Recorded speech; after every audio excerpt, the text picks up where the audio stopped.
जय भीम। ये बताओ आवाज कहां तक आ रही है? आ रही है? चलो बैठ जाओ। आप लोग भी बैठ जाओ। हमारे लोग अभी कुर्सी की अहमियत समझते नहीं है,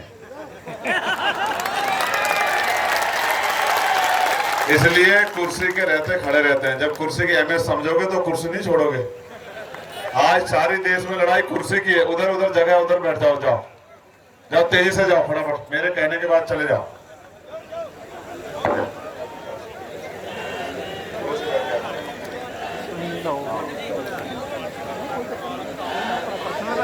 मुझे पता है मेरे अलावा किसी की बात मानते नहीं है ना, मुझे पता है।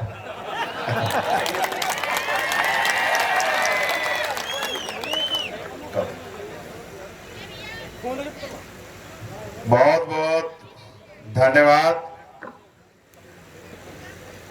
भाई सुरेंद्र जी कि आज आपकी वजह से मुझे यहां आने का मौका मिला। अपनी बात को शुरू करते हुए मैं सभी धर्मों में जन्मे सभी गुरुओं, संतों और महान पुरुषों को नमन करता हूं।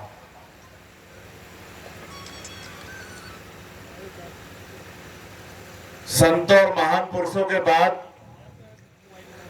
आधुनिक भारत में किसान, मजदूर, नौजवान, महिलाओं और हाशिए पे रहने वाले समाज को इज्जत की जिंदगी दिलाने के लिए संघर्ष करने वाले राष्ट्रपिता ज्योतिबा फूले, छत्रपति साहू जी महाराज और डॉक्टर बाबा साहब अम्बेडकर को भी मैं नमन करता हूं। उत्तर भारत में सामाजिक गैर बराबरी के आंदोलन को आगे बढ़ाने वाले पेरियार ईवी रामानायकर स्वामी, पेरियार ललई यादव, बाबू जगदेव प्रसाद कुशवाहा, जननायक कपूरी ठाकुर, महामना रामसु वर्मा, चौधरी महाराज सिंह भारती, बाबू शिवदयाल चौरसिया, संतराम बीए प्रजापति, मान्यवर दीनाबाना वाल्मीकि, मान्यवर काशीराम साहब और हरि प्रसाद टमटा जी को भी याद करता हूं। सम्मानित साथियों, जब मैं यहां आया तो मेरे साथ हमारी पार्टी संगठन के बहुत ही सीनियर साथी जो लंबे समय से बार बार यहां के मेहनत कर रहे हैं, तो मैं उनसे चर्चा कर रहा था। हमारे डॉक्टर बजपाल जी, भाई अश्वनी जी, भाई बोकाडिया जी, भाई हितेश माई जी, भाई विजय जी, यहाँ के भीम आर्मी के प्रदेश संयोजक भाई पवन जी, मेरे छोटे भाई और आजाद समाज पार्टी के प्रदेश अध्यक्ष भाई रजत जी, जसारत जी और उनके तमाम साथी, भाई गुलशन और उनकी पूरी टीम, जिन्होंने लंबे समय से यहां मेहनत करके आज हजारों की संख्या में इतने लोगों को जुटाया। मेरे पास जब हम जम्मू उतरे, गाड़ी में चर्चा कर रहे थे कि जम्मू में लोग किस तरह इकट्ठा होते हैं, वहां की रैलियां किस तरह की होती, वहां के मुद्दे क्या क्या हैं। आज इस चुनाव के कारण हमें उनको जानने का मौका मिलेगा। मैं देश के पार्लियामेंट में सभी प्रदेशों के मुद्दे उठाता हूं, लेकिन जम्मू कश्मीर के मुद्दे यहां से चर्चा ना हो पाने के कारण बहुत बड़े पैमाने पे मेरे सामने नहीं आए। लेकिन आज जब आए हैं तो मैं आपको वचन देके कहता हूं, इस बार जब पार्लियामेंट चलेगी, आपके यहाँ के समस्याओं पे भी जोरदार आवाज उठाने का काम हम लोग पार्लियामेंट में करेंगे। इस बात का मैं आपको विश्वास दिलाता हूं। हम लोग वहां रहते हैं उत्तर प्रदेश में, जाते तो हम देश भर में हैं। यहाँ के नेता जब पार्लियामेंट में अपनी बात रखते हैं तो हम ये महसूस करते हैं कि वो जो बात कह रहे हैं वो यहाँ की जनता की बात होगी। लेकिन जनता की क्या बात है, सरकारों ने क्या किया है, ये तो आज रात तक यहाँ जानने का मौका मिलेगा कि जनमत किस तरफ है और सरकारें क्या कर रही हैं, इसको जानने समझने का मौका मिलेगा। लेकिन उससे पहले एक बहुत बड़ी यहाँ की समस्याओं का पत्र मेरे पास है। मैं सबसे पहले उन्हीं को पढ़ूंगा और फिर 15-20 मिनट अपनी बात रखूंगा। मैं यहाँ प्रशासन के साथियों का भी धन्यवाद देता हूं। साथ साथ प्रशासन में भी जो पुलिस के साथी हमारे हैं, जम्मू कश्मीर के साथी और उत्तर प्रदेश पीएससी और उत्तराखंड पुलिस के साथी भी मुझे रास्ते में दिखाई दिए। जब मैंने उनकी वर्दियों को देखा तो मैंने गाड़ी में बैठ के कहा कि ये पुलिस के साथी तो हमारे यहीं के लग रहे हैं। तो फिर मैंने अपने साथियों से कहा जरा चेक करना, मेरी आंखें धोखा तो नहीं खा रही, ये उत्तराखंड पुलिस के अलावा कोई और सी पुलिस है या ये उत्तर प्रदेश पीएससी के अलावा कोई और सी पीएससी है। तो बाद में ये कंफर्म हुआ कि उत्तराखंड पुलिस और उत्तर प्रदेश पुलिस की ड्यूटी भी यहाँ लगाई गई है कि यहाँ आसानी से चुनाव। तो मैं इनका भी बहुत धन्यवाद देता। मैं वो मांग पढ़ देता हूं, उसके बाद अपनी बात रखूंगा और उम्मीद है कि आज जब मेरी बात आप सुनेंगे तो शायद उसके बाद आपके मन से बहुत सारे सवाल हट जाए और अब अपने आप में खुद से चंद्रशेखर आजाद बनके, खुद से सुरेंद्र अत्री बनके, खुद से रजत बनके आप लोग खुद से जाके काम करो और हमारे प्रत्याशी का मनोबल भी बढ़े, उनको भी एहसास हो कि उन्होंने जो रैली सभा जो कराई है वो सफल रही और उनकी सभा कराने का उद्देश्य भी सफल रहा। यहाँ पर आज हम रामगढ़ विधानसभा में हैं। कोरोना काल के समय सांबा रेलवे स्टेशन में ट्रेन का रुकना बंद हो गया था। आज तक भी ट्रेन सांबा नहीं रुकती है, लोगों को जम्मू जाना पड़ता है या कठुआ। मैं आपको विश्वास दिलाता हूं पार्लियामेंट चलेगी तो मैं रेल मंत्री जी के सामने इस सवाल को रखे आपकी इस समस्या को हल कराऊंगा। साथ साथ जम्मू कश्मीर में लोकल लाठी किसानों को जमीन का मालिकाना हक बीजेपी ने नहीं दिया है। जो हमारे किसान 1947 के यहाँ के रहने वाले हैं और उनमें भी जो SC ST OBC और हमारे जट सिख समाज के जो लोग हैं या जो अदर किसान हैं, वो इस बात से बड़े परेशान हैं। सरकार ने इस पर सुनवाई नहीं की। बीजेपी ने हमारे बॉर्डर एरिया के लोगों के साथ वादा किया था कि आप हमें वोट दो, हम तुम्हें 5 मरला प्लॉट बॉर्डर के लोगों को देंगे। लेकिन वोट तो लिए और प्लॉट भी अपनी जेब में रखा, जनता को नहीं दिया। पहले बॉर्डर स्पेशल रिक्रूटमेंट होती थी जो बीजेपी ने बंद कर दी और अगर हमारी रामगढ़ में जीत होती है तो हम उसे दोबारा स्टार्ट करेंगे। ऐसी भी हमारे साथियों ने आपकी समस्या पे अपनी बात रखी है। फिर बॉर्डर के किसानों को फसल के समय टाइम से बिजली का ना मिलना बहुत बड़ी समस्या है। इस समस्या को भी भाई सुरेंद्र जी आवाज उठा के हल कराने का काम करेंगे। साथ साथ बॉर्डर के एजुकेशन स्कूलों के हालात खराब है। डेली वेजेज के हाल पे काम करने वाले कर्मचारियों को जो 311 रुपए वेतन पाते हैं, आपने देखा होगा कि हम लंबे समय से मांग कर रहे हैं कि न्यूनतम वेतन 700 रुपए होना चाहिए। होना चाहिए नहीं होना चाहिए बताओ। मैं आपको विश्वास दिलाता हूं बहुत जल्द इस देश में न्यूनतम वेतन 700 रुपए होगा। उसके लिए हम लोग एडी चोटी का जोड़ लगा के पार्लियामेंट में संघर्ष करके कानून बनवाएंगे। जम्मू कश्मीर को स्टेट से यूटी बना दिया गया। हमारी पार्टी स्टेट की लड़ाई को लड़ेंगे। आप लोग चाहते हैं स्टेट बने, इसका मतलब दिल्ली में जो बातें होती है वो खोखली है। यहाँ की जनता स्टेट को दर्जे के साथ खड़ी है और वो चाहती थी कि पहले स्टेट बने फिर चुनाव हो, लेकिन सरकारें तो ये भी नहीं चाहती थी कि यहाँ चुनाव, ये तो जनता का दबाव था कि चुनाव कराना पड़ा। जम्मू कश्मीर में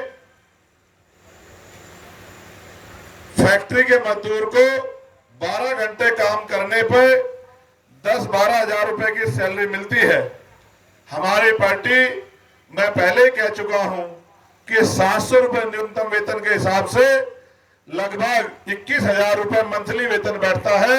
हम इसके लिए संकल्पित हैं, क्योंकि 10-12 हजार रुपए में बुनियादी सुविधाएं भी पूरी नहीं होती, इसलिए कम से कम मिनिमम वेतन मंथली 21 हजार रुपए होना चाहिए। हम इसके लिए संकल्पित हैं। जम्मू कश्मीर में बिजली तैयार की जाती है। हमारे किसान और गरीब परिवारों को बिजली महंगे दामों पर मिलती है। यहाँ बीपीएल परिवारों के घरों में स्मार्ट मीटर लगाए गए हैं, उनको बिल भरने में परेशानियां होती है। वैसे तो सरकारें कहती हैं कि हम गरीबों का सुनवाई करते हैं, लेकिन महंगे बिजली के बिल करके गरीबों की जेबें भी काटी जाती हैं। ये भी सरकारों का झूठ है, इससे भी सावधान रहना चाहिए। सरकार नशे की रोकथाम नहीं कर रही है, जिससे हमारा यूथ नशे में डूब रहा है। ये तो आपकी मांगे हैं। अब मैं आपसे अपने दिल की बात रखता हूं। मैं सबसे ज्यादा धन्यवाद दूंगा अपनी माओ बहनों का। जितने लोग वहां से यहां तक मिले हैं, अगर वो सब लोग आ जाते तो यहां से वहां तक, जहां टेंट खत्म हो रहा है और जहां गाड़ियां खड़ी है, वहां भी पैर रखने की जगह नहीं होती। हजारों की संख्या में माता बहनें सड़कों पे आशीर्वाद देने के लिए खड़ी थी। मैं उन माताओं बहनों का जो यहाँ पहुंची हैं और जिन्होंने रास्ते में आशीर्वाद दिया, उनका भी धन्यवाद करता हूं। बड़ी संख्या में हमारे दुकानदार साथी और हमारे परिवार के लोग रास्ते में स्वागत के लिए खड़े थे। वो सब लोग भी यहाँ पहुंच जाते तो ये सभा ही रामगढ़ की जीत सुनिश्चित कर देती। इसलिए जो यहाँ नहीं आया, मैं उनका भी धन्यवाद करता हूं, क्योंकि सबको अपने घर परिवार भी चलाने हैं। आइए हम मुख्य बातों पर ध्यान दें। इस देश में लोकतांत्रिक व्यवस्था जब लागू हुई, जब इस देश में आजादी नहीं मिली थी, तो हम अंग्रेजों के अधीन थे। अंग्रेजों के अधीन होने के कारण यहां जिस आधार पर अंग्रेज राज चलाते थे, यहां की जनता को वो मानना पड़ता था। अंग्रेजों से पहले यहां पर राजाओं का राज था। अंग्रेजों के समय भी राजशाही थी, उससे पहले मुगलों का राज रहा, उससे पहले भी हुन, शक, यवन समय समय पे भारी आक्रमणकर्ता देश में आते रहे। और देश की जो व्यवस्था थी, जो जात पात की गैर बराबरी थी, वर्ण व्यवस्था थी, उसके आधार पे वो यहाँ राज करते रहे और हमारे लोग बुनियादी सुविधाओं के बगैर जीवन जीते रहे। फिर जब ये राजशाही खत्म हुई और लोकतांत्रिक देश बना, संविधान लागू हुआ, तो आप महसूस करो 14 अगस्त 1947 को हम लोग अंग्रेजों के गुलाम थे। 15 अगस्त 1947 को हम लोग आजाद हुए। लेकिन अगर 14 अगस्त 1947 को किसी पे एक मरला जमीन नहीं थी, तो क्या आजाद होने के बाद 16 अगस्त 1947 को क्या जमीनें आ गई? जिन पे रोजगार नहीं थे, क्या उनको रोजगार मिले? जिन पे नौकरी नहीं थी, क्या उनको नौकरी मिली? जिन पे उद्योग नहीं थे, क्या उनको उद्योग मिले? जिन पे व्यापार नहीं था, क्या उनको व्यापार मिला? ऐसा कुछ भी नहीं हुआ। असली बदलाव हुआ 26 जनवरी 1950 को, जब संविधान लागू हुआ। संविधान ने क्या किया कि उस व्यवस्था की कमर तोड़ दी और हर नागरिक को बराबर का अधिकार दिला दिया। हम लोगों को भी सम्मान से जीवन जीने का, पढ़ने का, पढ़ाने का, आगे बढ़ने का, रोजगार करने का, नौकरी करने का अवसर प्राप्त हुआ। साथ साथ जिन महिलाओं को पैर की जूती समझा जाता था, जिन महिलाओं को विधवा विवाह नहीं होते थे, बाल विवाह होते थे, सती प्रथाएं थी, जिन महिलाओं को घर से नहीं निकलने दिया जाता था, आज संविधान की बदौलत वो महिलाएं भी एमएलए भी बनती हैं, एमपी भी बनती हैं, सरपंच भी बनती हैं, प्रमुख भी बनती हैं, जिला पंचायत की मेंबर भी बनती हैं, मंत्री भी बनती हैं और मुख्यमंत्री भी बनती हैं और तो प्रधानमंत्री राष्ट्रपति भी बनती है। ये संभव तब हुआ जब डॉक्टर बाबा साहब अम्बेडकर के संविधान ने महिलाओं को भी पुरुषों के बराबर के हक दिए। ये बदलाव हुआ देश में।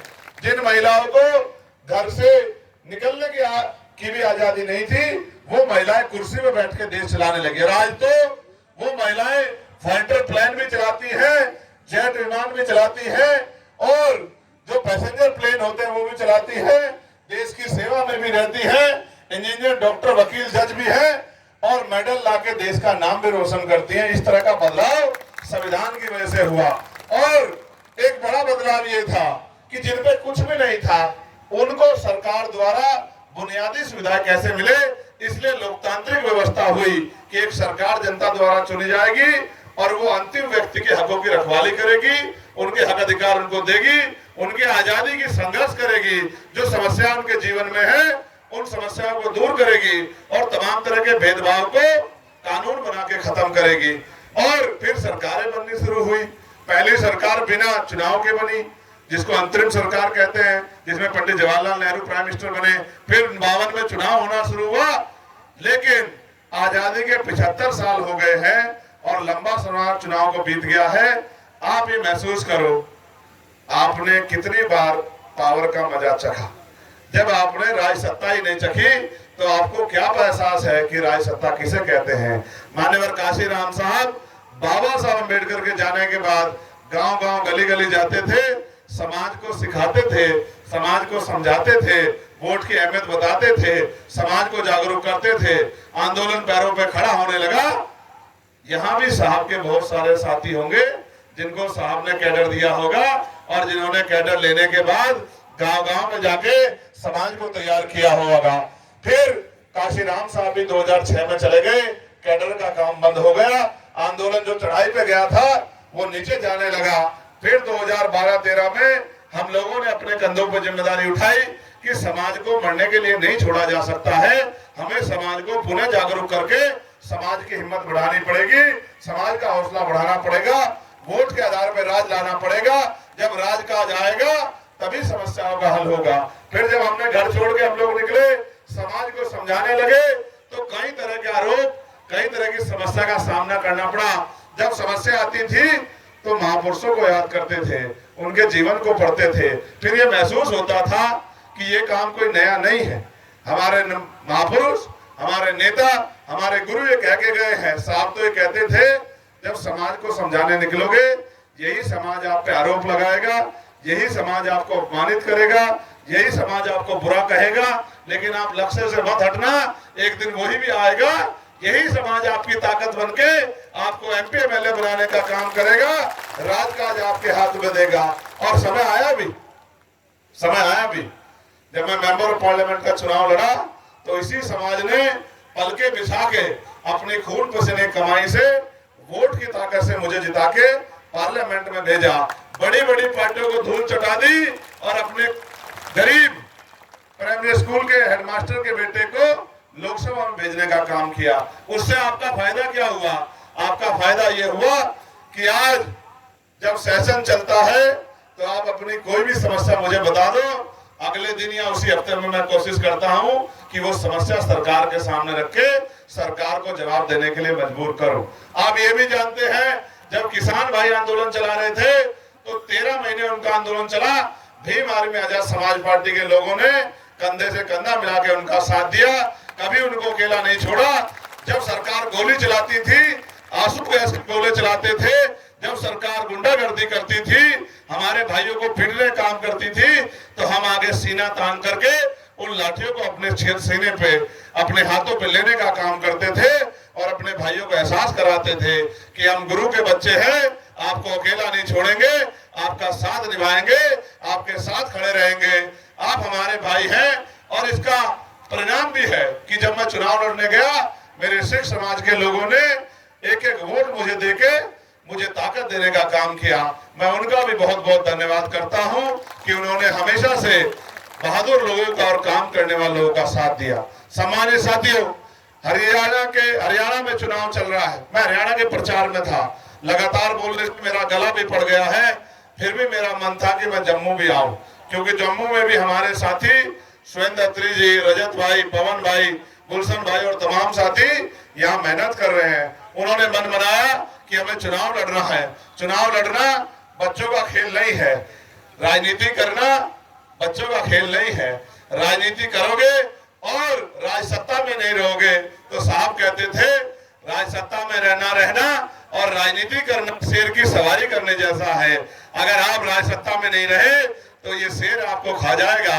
इसलिए अपने लोगों को कैडर देके जिम्मेदार ताकतवर बनाओ और उनको प्रेरित करो कि एकजुट होकर आपके साथ खड़े होकर हौसला बना के काम करें, क्योंकि सपने उन्हीं के पूरे होते हैं जिनके सपनों में जान होती है।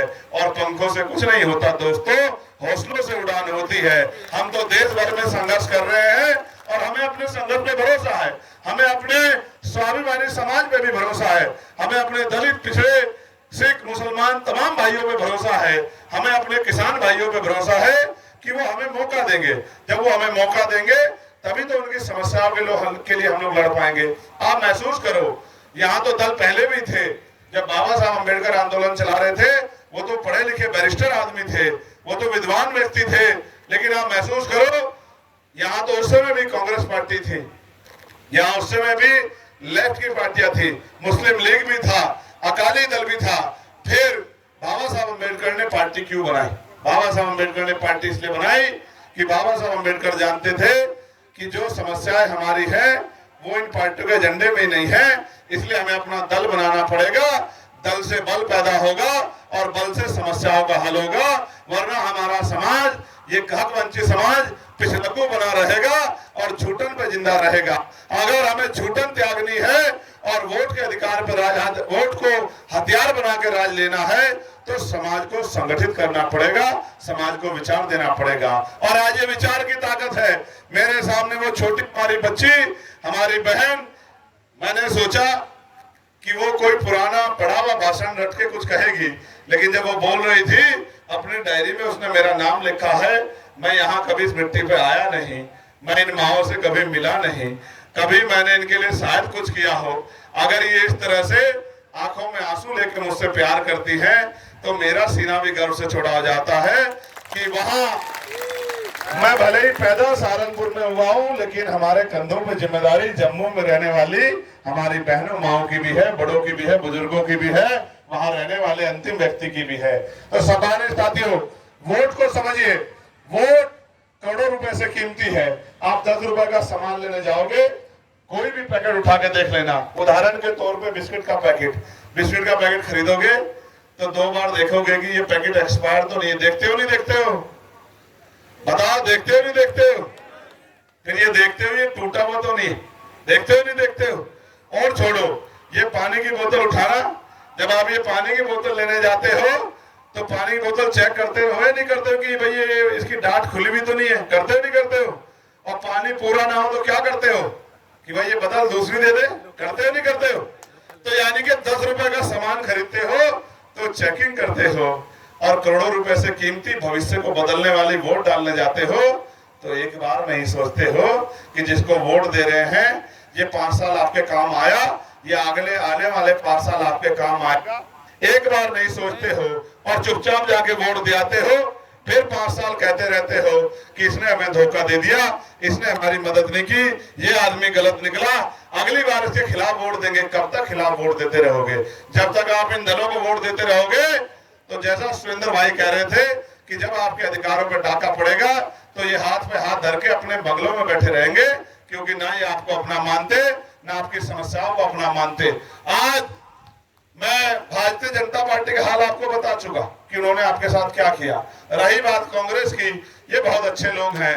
और मुस्लिम भाइयों को इनकी सरकार का उदाहरण देखना हो तो हिमाचल में इनकी सरकार चल रही है, टीवी आपके घर चलते हैं, फोन आपके घर चलते हैं। आप देख लेना कि किस तरह का राज इनका चल रहा है और किस तरह की हालत वहां हक वंचित समाज के लोगों की इन पार्टियों की सरकारों में हो रही है।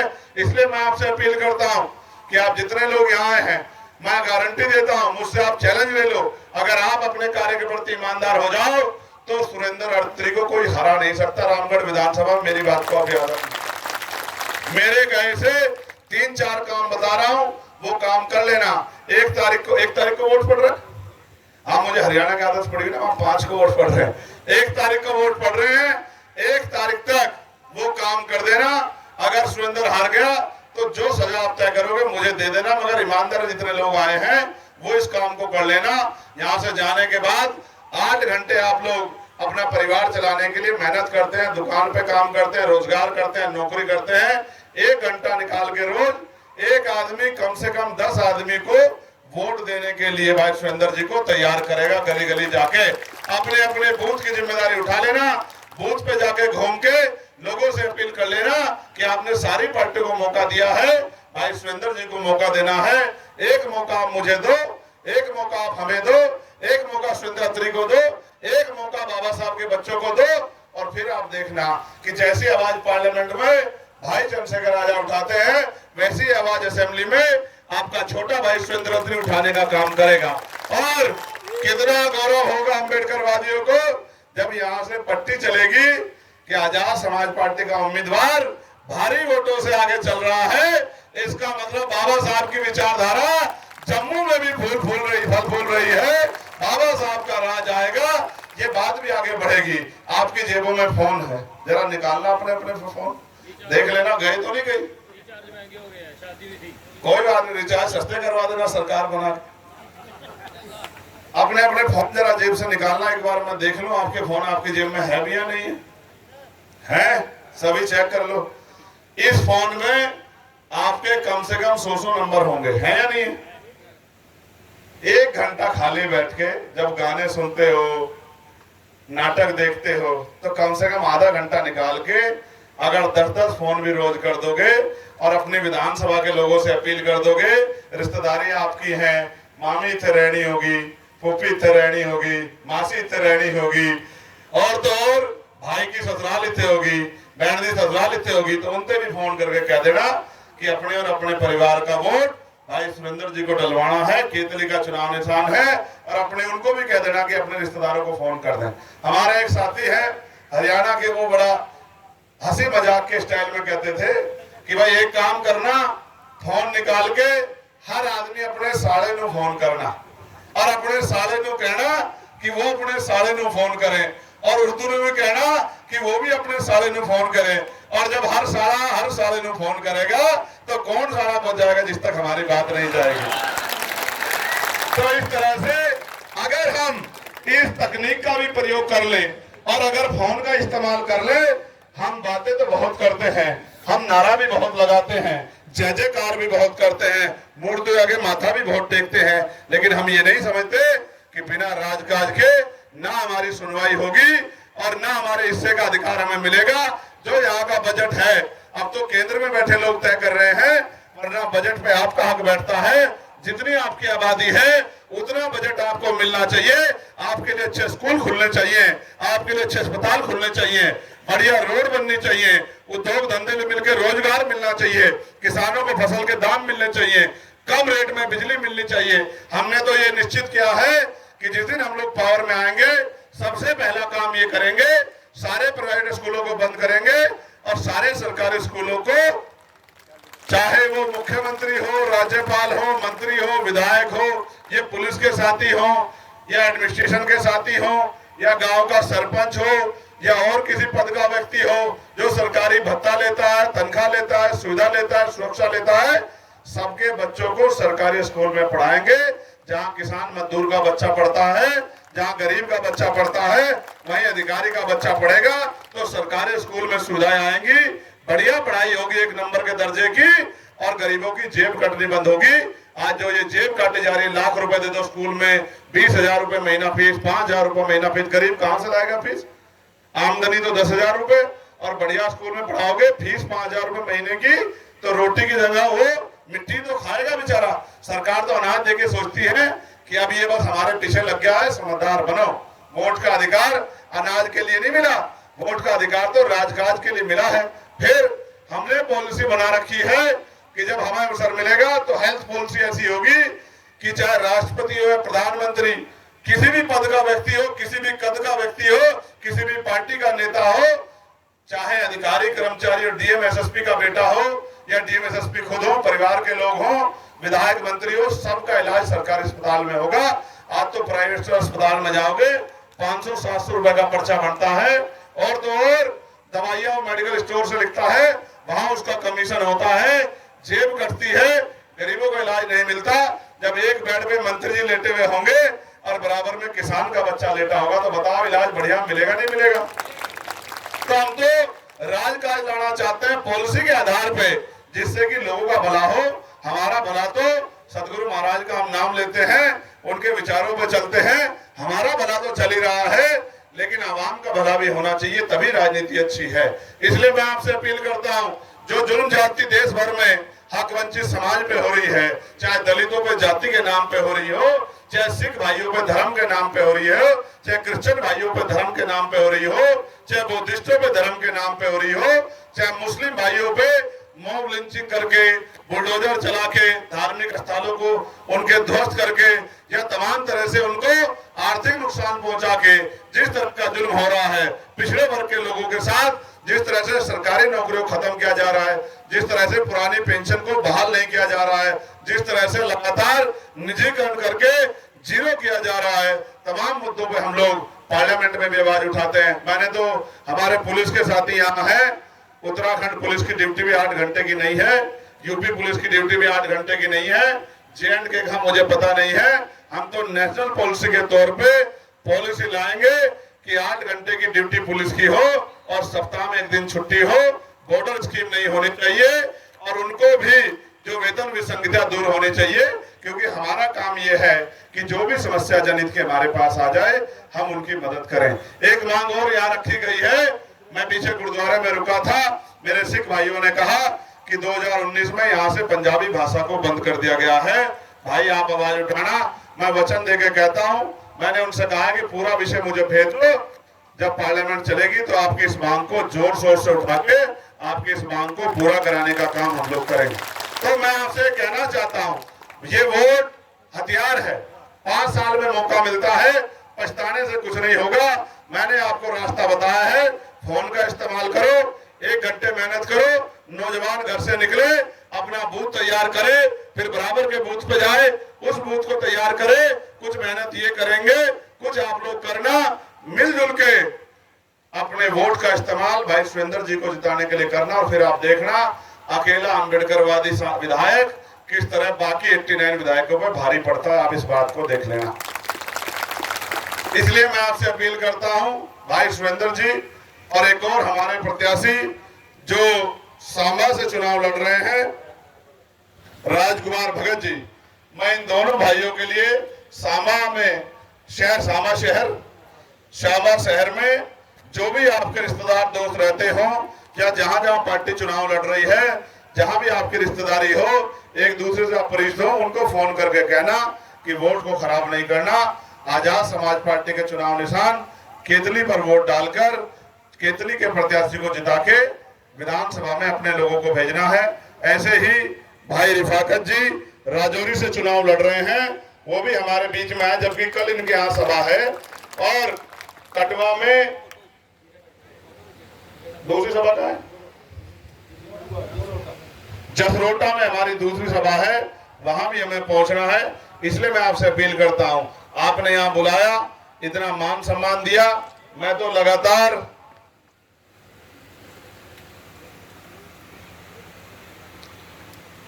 लगातार देश भर में कोशिश करता हूं कि मुद्दों की राजनीति हो और किसी विषय की राजनीति ना हो, जो मुद्दे पीछे रह जाएं और वो बेफालतू के विषय आगे बढ़ते रहें। इसलिए मैं आपका पुनः धन्यवाद करता हूं। आजाद समाज पार्टी प्रवासी विंग जम्मू कश्मीर में, एमपी यूपी बिहार के मजदूर लोग बहुत रहते हैं, भाई क्या करें, रोजगार ही नहीं है। ये बेचारे रोजगार की चाह में निकले हैं अपना घर चलाने के लिए। अगर निकम्मी सरकारें रोजगार देती तो बेचारे यहाँ अपने परिवारों से हजारों किलोमीटर दूर नहीं पड़े होते। कभी कभी तो बड़े बड़े हादसे हो जाते हैं, यहाँ भी हादसे हो जाते हैं, परिवार देख भी नहीं पाता, लेकिन ये मुझसे बड़ा प्रेम करते हैं। ये जानते हैं कि भाई जब तक चंद्रशेखर आजाद है तब तक तो हमारी आवाज उठती रहेगी। मैं तो इनको विश्वास दिलाता हूं, आने वाले कल में आपके ही क्षेत्रों में हम लोग रोजगार के अवसर सरकार बना के तैयार करेंगे और आपको भी इस परेशानी से हल्क दिलाएंगे। और अगर अपनी मर्जी से आप यहाँ रह के आगे बढ़ना चाहते हैं तो यहाँ की जनता आपको प्यार देगी। ये बड़े प्यार करने वाले लोग हैं। जब मेरे जैसे प्राइमरी स्कूल के मास्टर के बेटे से प्यार करते हैं तो आपसे क्यों नहीं करेंगे। ये तो बहुत सीधे अच्छे लोग हैं, ये तो सभी से प्यार करते हैं। मैंने आपको जिम्मेदारी दी है, बताओ मदद करोगे नहीं करोगे। जो लोग मदद करेंगे वो दोनों हाथ एक बार उठा दो, फिर वही उठाना जो मदद करेंगे। जो मदद ना करे वो मना उठाना, क्योंकि झूठे हाथ उठा के नारे और विश्वास तो आप बहुत दिनों से दिला रहे हैं। ये झूठे विश्वास से इसका सुरेंद्र का मनोबल कम होगा। इसलिए दोबारा आपसे पूछता हूं, जो वास्तविकता में मेरी बात पे पहरा देंगे और हमारे संतों गुरुओं के विचार का राज लाने के लिए तैयार हैं, वो दोनों हाथ उठा के विश्वास दिलाओ कि वो लोग मदद करेंगे।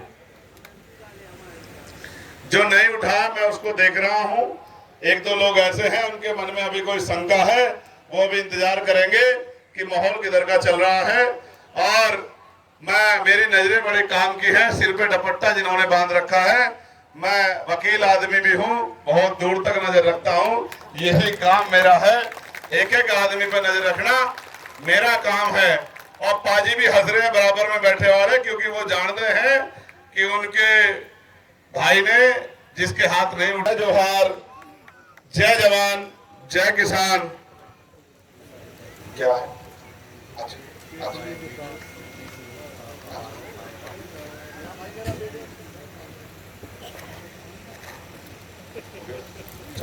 मेरी गाड़ी